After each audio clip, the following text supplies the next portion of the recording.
जय माता दुर्गा। हे माता, ओम सर्वमंगल मांगल्ये शिवा सर्वार्थ साधिके शरण्ये त्र्यंबके गौरी नारायणी नमस्तुते। ब्रह्म रूपे सदानंदे परमानंद स्वरूपिणी द्रुत सिद्धि प्रदे देवी नारायणी नमस्तुते।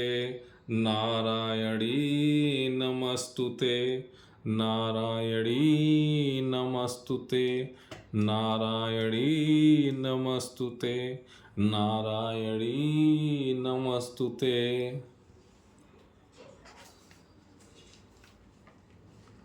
अथ श्री दुर्गा सप्तशती प्रथम अध्याय। यह श्री दुर्गा जी का प्रथम चरित्र है। इसके ऋषि ब्रह्मा हैं। श्री महाकाली जी देवता हैं। गायत्री छंद नंदी शक्ति रक्तधन का बीज अग्नि तत्व एवं ऋग्वेद स्वरूप है। श्री महाकाली देवी जी की प्रसन्नता के लिए प्रथम चरित्र के जप में इनका विनियोग है। श्री चंडिका देवी जी को नमस्कार है। मार्कंडे ऋषि बोले, सूर्य के पुत्र जो 8वें मनु कहे गए हैं, अब मैं उनके उत्पन्न होने की कथा विस्तार पूर्वक कहता हूँ, उसको सुनिए। सूर्य के पुत्र महाभाग सावर्ण्य जिस प्रकार श्री महामाया की कृपा के द्वारा मनवंतर के अधिपति बने, उस कथा को सुनिए। प्राचीन काल में स्वरोचिस मानवंतर में चैत्र वंश में उत्पन्न हुए सुरथ नाम के एक राजा थे। उस समय समस्त पृथ्वी मंडल पर उन्हीं का अधिकार था। अपनी प्रजा की तो वो अपने औरस पुत्रों की भांति पालन करते थे। फिर भी कोला विध्वंसी क्षत्रिय राजा उनके शत्रु बन गए। राजा सूरत की दंड नीति अत्यंत कठोर थी। उनका कोला विध्वंसियों के साथ युद्ध छिड़ गया। यद्यपि कोला विध्वंसी संख्या में न्यून थे, फिर भी युद्ध में सूरत उन लोगों से हार गया। तब तो सूरत अपने पुर में आकर अपने ही देश का राज्य करने लगा। उन प्रबल शत्रुओं ने फिर भी उसे न छोड़ा। वहां आकर उस महाभाग पर आक्रमण कर दिया। उस समय सूरत का बल क्षीण हो चुका था। यह देख करके उसके दुरात्मा दुष्ट एवं बलवान अमात्यों ने उसके अपने पूर्व में ही सेना कोष आदि सभी कुछ छीन लिया। तब तो जिसका प्रभुत्व छीन चुका था, ऐसा वह अकेला ही घोड़े पर सवार होकर शिकार खेलने के बहाने घने वन में चला गया। वन में जाकर उसने एक ऐसा आश्रम देखा जहाँ हिंसक जीव भी अपनी स्वाभाविक हिंसा वृत्ति त्याग कर परम शांत अवस्था में रहते थे। वह आश्रम द्विज श्रेष्ठ मेधा मुनि का था। उनके शिष्य उस आश्रम की शोभा बढ़ा रहे थे। राजा उस आश्रम में पहुंचा। मुनि ने उसका सत्कार किया। उन मुनि के परम श्रेष्ठ आश्रम पर इधर उधर विचरण करते हुए कुछ समय उसने व्यतीत किया। फिर उसी आश्रम में निवास करते हुए उसके चित्त को राज्य की ममता ने आकृष्ट कर लिया। वो विचार करने लगा, अहो, जिसको मेरे पूर्वज पूर्व काल से पालते आए, आज वो राज्य मुझसे छीन गया। मेरे ही नौकर दुराचारी हो गए। पता नहीं अब वो लोग धर्म पूर्वक प्रजा की पालन कर रहे होंगे या नहीं। मेरा सूरवीर हाथी जो मद की वर्षा करता था, वो मेरे शत्रुओं के अधीन होकर न जाने किन भागों को भोग रहा होगा। और जो लोग मुझसे कृपा धन एवं भोजन आदि पाकर नित्य ही मेरा अनुसरण करते थे, अब वो निश्चय ही दूसरे राजाओं की आज्ञा का पालन करते होंगे। मैंने कितना परिश्रम करके कोष संग्रह किया था, अब उसे फिजूल खर्च करने वाले खर्च करते करते क्या खाली कर डालेंगे।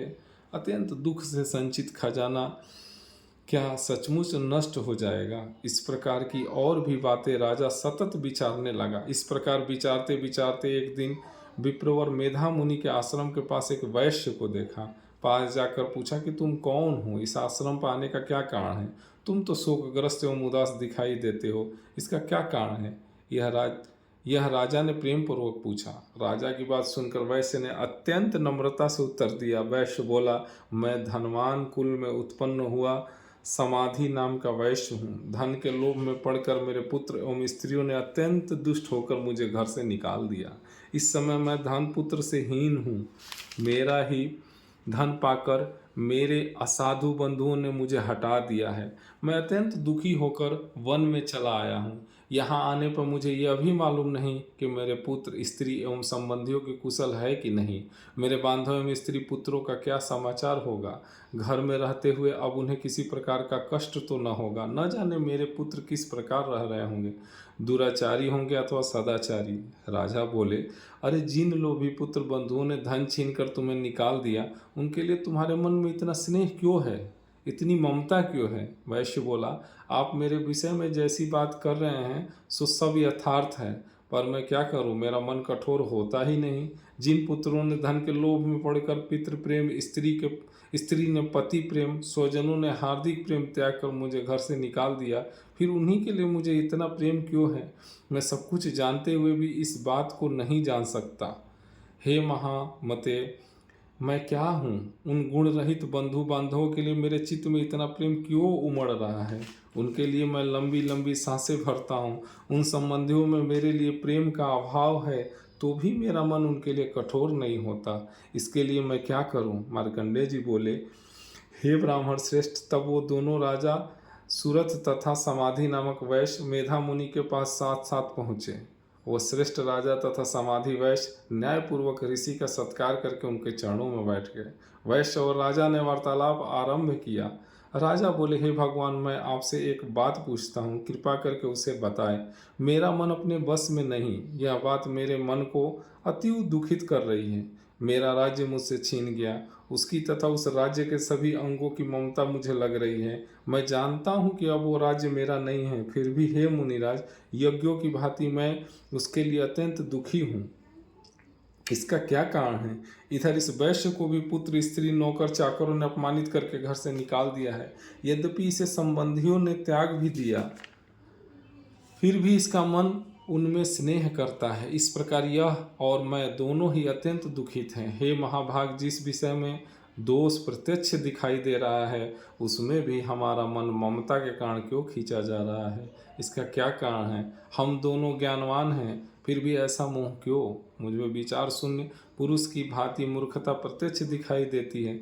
ऋषि बोले, हे राजन, विषय मार्ग का ज्ञान सभी प्राणियों को है। हे महाभाग, विषय भी इसी प्रकार सबके भिन्न भिन्न हैं। कितने एक प्राणी दिन के अंधे हैं और दूसरे कितने एक रात्रि के अंधे हैं, किंतु कितने कितने एक प्राणी दिन तथा रात्रि में समान दृष्टि के हुआ करते हैं। यह सत्य है कि मनुष्य ज्ञानी होते हैं, किंतु वो लोग ही ज्ञानी नहीं होते। पशु पक्षी मृग आदि भी सभी ज्ञानी हुआ करते हैं। जैसा कि पशु पक्षियों में ज्ञान होता है, वही ज्ञान मनुष्यों में भी होता है। जैसा कि मनुष्यों में ज्ञान है, वैसा ही उनमें है। इसके अलावा दोनों में और भी कई बातों में समानता है। ज्ञान के होने पर भी इन पक्षियों को देखो, ये अपने बच्चों की चोंचों में दाने डाला करते हैं। यद्यपि स्वयं भूख से पीड़ित भी हो, तो भी बच्चों का मोह उनसे यह कृत्य कराता है। हे पुरुष सिंह, क्या इन मनुष्यों को आप नहीं देखते जो प्रत्युपकार के लोभ के कारण पुत्रों की अभिलाषा करते हैं। यद्यपि उनमें ज्ञान की कमी नहीं, फिर भी संसार रूप सागर में ममता रूपी भंवर ने मोह के गर्त में उन्हें डाल दिया है। संसार के आवागमन का चक्र सदा चलता रहे, इस स्थिति को स्थिर रखने वाली यह महामाया का ही प्रभाव है। इसमें विस्मय नहीं करना चाहिए। यह जगत के स्वामी विष्णु भगवान की योग निद्रा रूपी महामाया है, जिसने सारे जगत को मोहित कर रखा है। वही देवी भगवती ज्ञानियों के चित्त भी बलपूर्वक खींचकर मोह में डाल दिया करती हैं। उसी महामाया के द्वारा यह चराचर जगत उत्पन्न होता है। वही महामाया जब प्रसन्न हो जाती हैं तो मनुष्यों को मुक्ति के लिए वर देने वाली होती हैं। वही पराविद्या भगवती संसार के मोक्ष की कारण रूप है, सनातनी है। वही सब ईश्वरों को भी ईश्वरी संसार के बंधन का भी कारण है। राजा बोला, हे भगवान, वो देवी कौन है जिन्हें आप महामाया के नाम से पुकार रहे हैं। वो किस प्रकार उत्पन्न हुई। हे ब्राह्मण देव, उनका कार्य क्या है। उन देवी का जिस प्रकार का प्रभाव है, जो उनका स्वरूप है एवं जिस प्रकार वो प्रकट हुई है, हे ब्रह्मवेताओं में श्रेष्ठ, यह सभी कुछ मैं आपसे सुनना चाहता हूँ। ऋषिज्ञ बोले, वह देवी नित्य स्वरूप है। यह सारा जगत ही उसकी मूर्ति है। उसी के द्वारा ही यह सारा जगत विस्तृत है, किंतु उसका प्राकट्य अनेकों प्रकार से होता है, वो मुझ में श्रवण करो। जब वो देवताओं की कार्य सिद्ध के लिए प्रकट होती हैं, उसी समय अजन्मा एवं नित्य होते हुए भी वो देवी प्रकट हुई कहलाती हैं। हे राजन, कल्प के अंत में जब समस्त संसार प्रलयकालीन समुद्र में निमग्न हो रहा था, तब योग निद्रा का आधार लेकर सारे ब्रह्मांड के स्वामी विष्णु भगवान शेषनाग के शैया पर सो रहे थे। उसी समय मधु तथा कैटव इन नामों से प्रसिद्ध भयंकर असुर विष्णु भगवान के कान के मैल से उत्पन्न हो गए और ब्रह्मा जी को मारने के लिए तैयार हो गए। वो प्रजापति ब्रह्मा जी विष्णु की नाभि कमल में विराजमान थे। ब्रह्मा जी ने भयंकर दैत्यों को देखा और भगवान जनार्दन को भी सोया हुआ देखा। तब ब्रह्मा जी ने हृदय को एकाग्र करके इसी योग निद्रा की स्तुति की। यह स्तुति विष्णु भगवान के जगाने के लिए थी। योग निद्रा देवी ने भगवान के नेत्रों में उस समय निवास किया हुआ था। सारे विश्व की ईश्वरी, जगत की रचना करने वाली, स्थिति एवं संहार करने वाली भगवान विष्णु के तेज की अतुल शक्ति भगवती योग निद्रा की ब्रह्मा जी ने इस प्रकार स्तुति की। ब्रह्मा जी बोले, हे भगवती, तुम ही स्वाहा, तुम ही स्वधा, तुम ही वस्टकार एवं स्वर स्वरूपिणी हो, तुम ही अमृत हो, नित्य ओंकार स्वरूप, अक्षर ब्रह्म में अ उ म इन 3 मात्राओं में तुम ही स्थित हो एवं इन 3 मात्राओं के अतिरिक्त जो पर्णों के ऊपर नित्य रूपेण बिंदु अर्ध मात्रा है और जिसका उच्चारण विशेष रूप से नहीं हो सकता, उस अर्ध मात्रा में भी नित्य निवास करने वाली तुम ही हो तथा संध्या, सावित्री एवं सबकी परम माता हो। इस विश्व को तुम ही धारण करती हो, इस जगत की रचना भी तुम ही करती हो, जगत का पालन भी तुम करती हो, अंत में इसका ग्रास भी तुम कर लेती हो। हे मातेश्वरी, सृष्टि को रचते हुए सृष्टि रूपा हो, पालते समय तुम स्थिति रूपा हो और कल्पांत में जब इस जगत का प्रलय करती हो तो संहति रूपा भी तुम ही हो। तुम ही महाविद्या, महामाया, महामेधा, महास्मृति हो, महामोहा देवी, महादेवी, महासुरी तुम ही हो और तीनों गुणों की उत्पत्ति करता तुम ही सबकी प्रकृति हो। घोर काल रात्रि मोह रात्रि भी तुम हो, श्री भी तुम हो, ईश्वरी भी तुम हो, बोध कराने वाली लक्षण बुद्धि भी तुम ही हो। तुम ही लज्जा, पुष्टि, तुष्टि एवं तुम ही शांति तथा क्षमा हो। खंग धारणी, त्रिशूल धारणी, घोर रूपा तुम ही हो। गदा तथा चक्र धारण करने वाली तुम ही हो। शंख, धनुष, बाण, सुसुंडी, परिघ आदि आयुध धारण करने वाली तुम ही हो। तुम ही सौम्य एवं सौम्यंतर हो। सभी सुंदर पदार्थों से भी तुम अत्यंत सुंदरी हो। पर एवं अपर सबसे परा परमेश्वरी तुम ही हो। हे सभी स्वरूपों को धारण करने वाली, जहाँ कहीं जो कुछ भी सत्य तथा असत्य वस्तुएं हैं उस सब में जो शक्ति है वो तुम ही हो। ऐसा होने पर आपकी स्तुति करना भी अशक्य है और जो जगत के उत्पादक, पालक एवं संहारक विष्णु भगवान हैं उन्हें भी तुमने निद्रा के अधीन कर दिया है। अब तुम्हारी स्तुति करने में कौन समर्थ हो सकता है। हे देवी, मुझे भगवान विष्णु को एवं भगवान महादेव को भी तुमने शरीर ग्रहण कराया, इसी कारण आपकी स्तुति करने की किसमें शक्ति हो सकती है।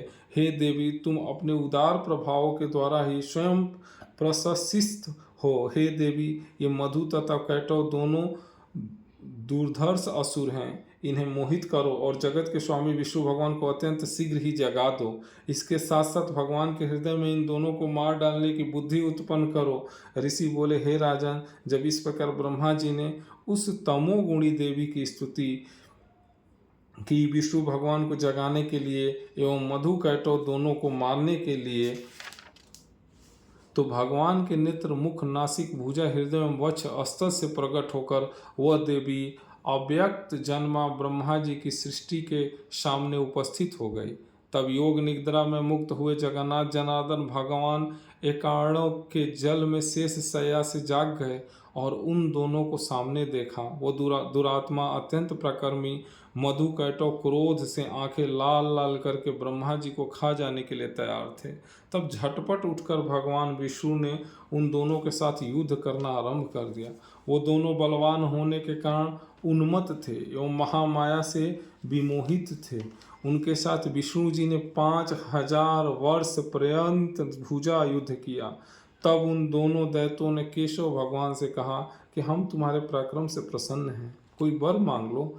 श्री भगवान बोले, यदि तुम दोनों मुझ पर प्रसन्न हो गए हो तो यह वर दो कि तुम दोनों ही मेरे हाथों मारे जाओ। मैं और कौन सा वर मांगूं, बस यही वर मांग लिया। ऋषि बोले, इस प्रकार वो दोनों धोखे में आ गए। तब सारा जगत जल में उन दानों ने देखा। फिर वो भगवान विष्णु से बोले, जहाँ पृथ्वी जल से डूबी न हो वहाँ हम दोनों का वध करो। ऋषि बोले, तब तथास्तु ऐसा ही हो कहकर शंख चक्र गदाधारी भगवान ने उन दोनों के सिर अपनी जंघाओं पर रखकर चक्र से काट डाले। इस प्रकार यह महामाया भगवती ब्रह्मा जी की स्तुति करने पर स्वयं प्रकट हुई थी। अब मैं उन देवी जी के प्रभाव का वर्णन करता हूँ, उसे श्रवण करो। जय माते, हे माता रानी, जय माँ दुर्गा, जय जय माँ, त्राही माम, त्राही माम।